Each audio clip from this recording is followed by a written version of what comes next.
Invincible sucks, and us here at Chud House are really getting tired of everybody saying it's the best thing ever, that it's a game changer. It's not. So we're gonna straighten up our ties. We're gonna flap our little penguin suits, and we're gonna explain to you in vivid detail why this show is the worst thing on TV right now. Welcome to Chud House Presents, and this week we are talking about Invincible, season 3 in particular. If you need a quick catch up about season 1 and 2. Don't bother. Check IMDb. Actually, watch the first episode, and then you can pretty much just skip until the last episode of this season. I think you caught up, honestly. Pretty much. Where do we start episode 1? I can't I remember. can't remember how episode 1 starts. Oh, I remember where episode 1 is. Episode 1 is with the stupid centipedes that are underground. That kidnap everybody. Oh, yeah. Classic. So I really appreciate this storyline that they were trying to do with Cecil and Mark about trusting that bad people can turn good. Yeah, I like that as an arc for both of those characters. The Cecil stopping people from turning inside out with the green goo, that was interesting, and then he ends up killing those wrestlers after they've they turned over a new leaf. They were trying to be good, and Cecil was like, no, I don't believe you, I'm just going to shoot you in the head. And Mark has the same thing with Darkwing, but to get into a situation where Darkwing is the only character that could have saved the day, they had to write the most ridiculous plots of every other superhero, including people like Immortal, getting captured by centipedes. And they did show one person getting caught, but it was just Rex. And so it's like, well, yeah, of course he gets caught by a bug. Every superhero on planet Earth, let's not forget, wasn't just the Guardians of Justice. That's what I mean. Yeah. Even though they're the only ones we see. Yeah, I know. And they threw in superheroes that they're definitely not part of the Guardians as well. No. Because they were in frames and stuff to kind of represent the rest of the world's superheroes. Yeah, there was like 10 of them. That was weird that every superhero on the planet got caught. There was like 20 people. It's not left. 15 of them are Guardians of the Globe characters. I like the struggle between Mark and Cecil, but it's so convoluted that you had to write this sequence of events just so Darkwing could do this. I feel like there would have been just more understandable ways to get Darkwing into a situation where he had to be the hero rather than Mark. Darkwing is like, because he's a ground level superhero a little bit. He's a bit like Batman, right? Got a shadow power thing, but other than that, he seems like he's just a guy. Would it not have been a lot better to have tied that to the E-plot of the Mafia, right? And sort of actually tie the stories together a little bit neater rather than having the comedy villain of the week. It would have made a lot more sense in terms of power scaling, which is something this show doesn't understand anything about. We do have ground level bad guys and heroes in this show, but they chose Darkwing to go up against the guy that beat every other superhero on the planet. How does that work? I don't understand why that works. I don't know why he didn't get caught by a bug. I think because he was Robert in the Kirkman doesn't understand, and that's why it was never shown. Like, it just cuts to them all in egg sacs being like, oh, we can't open the egg sacs. And then the second Cecil throws in all of his robo boys, they just come in and rip them open. And it's like, well, what? Well, you can't open them from the inside, but you can open them from the outside. That doesn't make any sense. I tried telling him that. And it's clearly not a strength thing, because Immortal couldn't do it.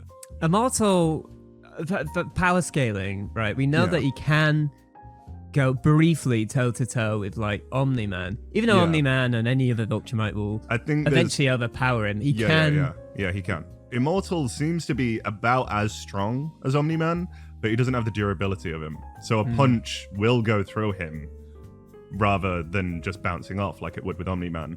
But Immortal can throw a punch just as hard as Omni-Man, if you know what I mean. Yes. Yeah. But that's, his whole gimmick. Every time he gets killed, he gets, brought back to life. The Reanimen are supposed to be... They're probably on par with Immortal a little bit because they're designed to go toe-to-toe with Ultramites as well. Yeah. So if they could open the egg sacs easily, then Immortal should be able to open the egg sacs easily. And this is all ignoring that. Why are these centipedes even as strong as they are? Why has no one known about them? It's not like they're Cecil, aliens. They didn't Cecil, what arrive are you out of doing? nowhere. Cecil should have some of these bugs in his in the quadrangle. Well, in the Congress room. Where he lives? I don't know what it's called. The Pentagon. Yeah, should have it in that room where he keeps that big kaiju from the last season. The Hail Mary, I think they call it. Yeah. Yeah, they should have more than just that guy. Where are the bugs?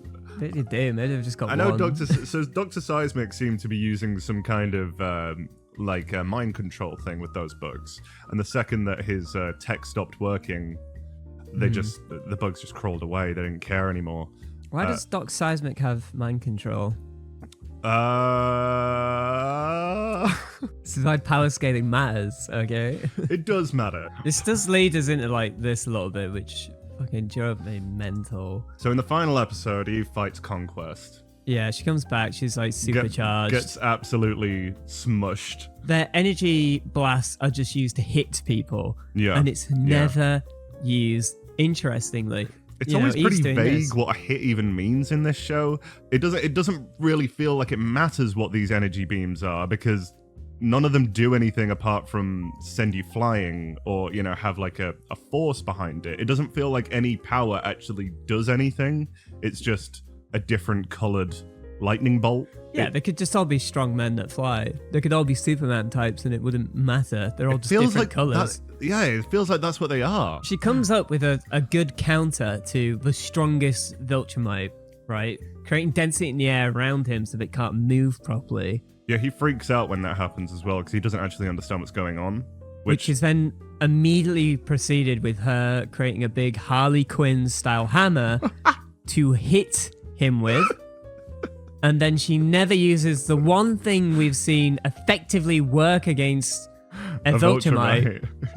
Again, she's smashing him together with two big bowling balls. Well, she's a woman. She can only use a big Harley Quinn hammer. Did you not know that? But it's so annoying, and it takes all the wind out of the fight, because for the rest of this, which is supposed to be her comeuppance and like showing how strong she is and how she's developed her powers, Yes, yeah. it has this big grey stain on it. She hasn't. She's digressing in how she's using her powers in front of our eyes. I even love that moment where she actually gets a one-up on Conquest, and he's like, "Oh, what the hell is going on?" And Eve's like, "Oh, I'll tell you exactly what's going on. Let me explain my powers for you." Why are you talking to him? Why are you explaining how he can beat you? What are you doing? Just hold him still and Stop doing this like shit-eating grin kind of, oh yeah, this is how I'm doing this. It's like, this isn't how, I thought this was supposed to be realistic rather than campy and stupid. There are other ways of, even if it does have to boil down to them just punching each other, which at least try and vary it, but if they are going to do that, show it interestingly. These guys are like the fastest, hardest hitting motherfuckers in the galaxy, you know? When Mark punches, you shouldn't see the punch. He should be head up to his shoulder, behind his head, and next frame it should be through his fucking skull. We shouldn't see it. There should be all these playful like shockwaves and shit get destroyed. Give me the thing. Let me just, I want to show you a clip from One Piece that might actually make passing the Chud computer over. Chud computer. Oh, it's heavy. Okay, what we got here? This might be unfair, but fucking hell, this show looks absolutely amazing. Look at all this color. Look at the movement. Look at the interesting shot composition. The music. Oh, the music's Look at actually. the stylization. I know, right? Oh, isn't The it? line work. Oh. This is fun. I know, right? Watch this.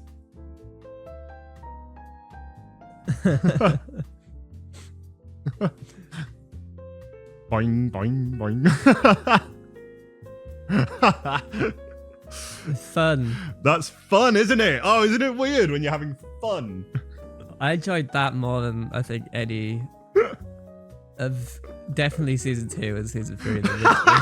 Everybody knows about the teaser trailers that they make for this show that are animated by a different company, and they look and sound so much more impressive than 98% of anything that's actually in the show.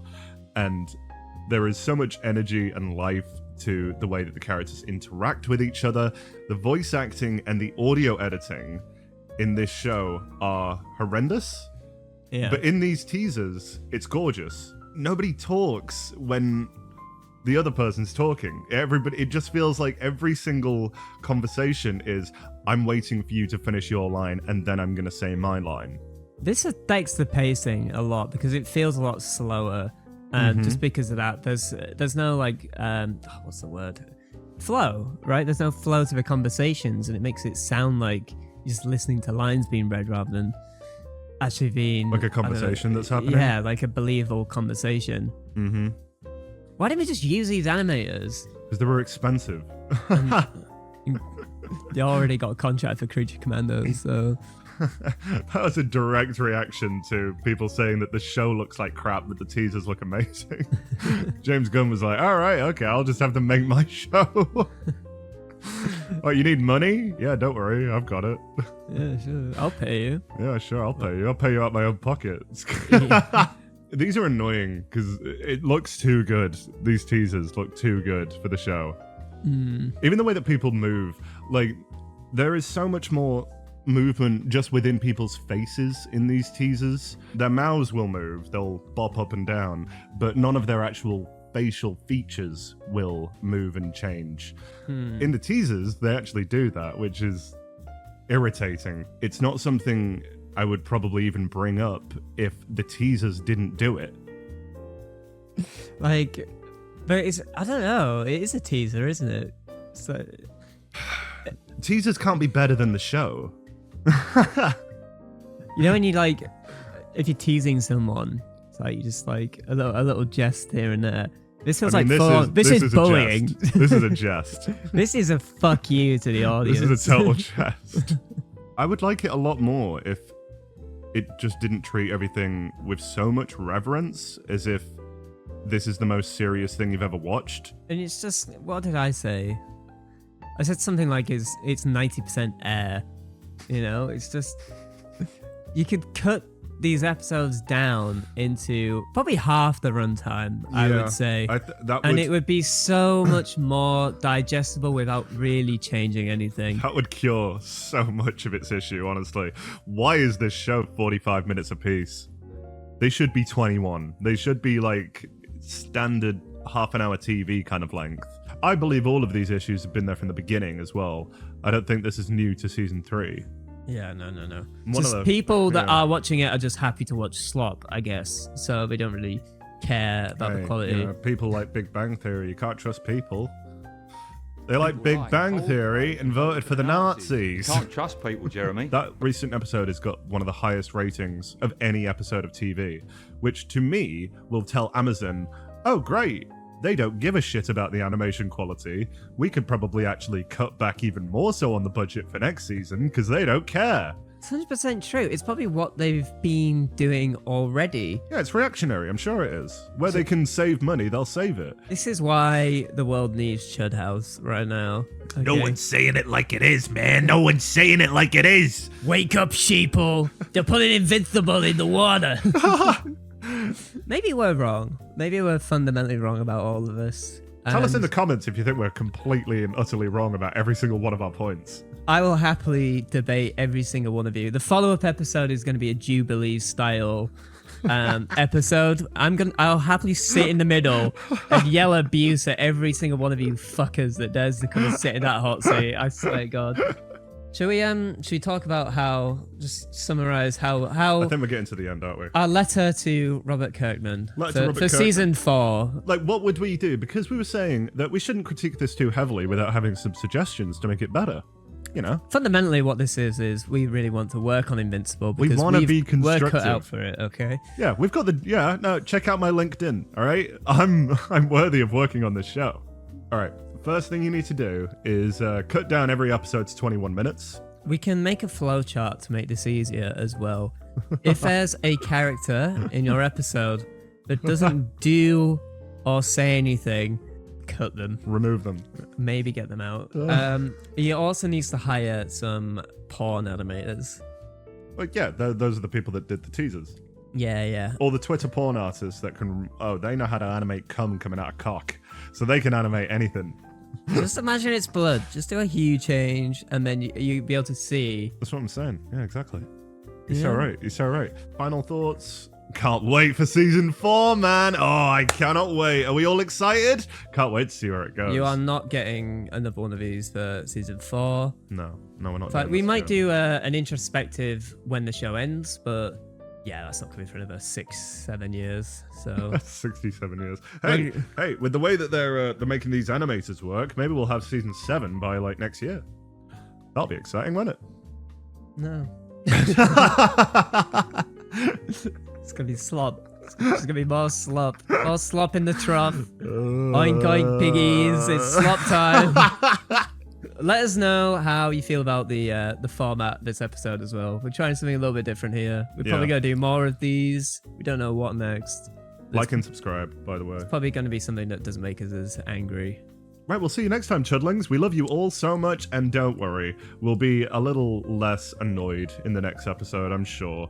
But this show just, it gets at me. It makes me emotional. I'm gonna be angry for days. I'm gonna need to have a drink and hit something. Like my wife. Like you. Oh, I'm your wife.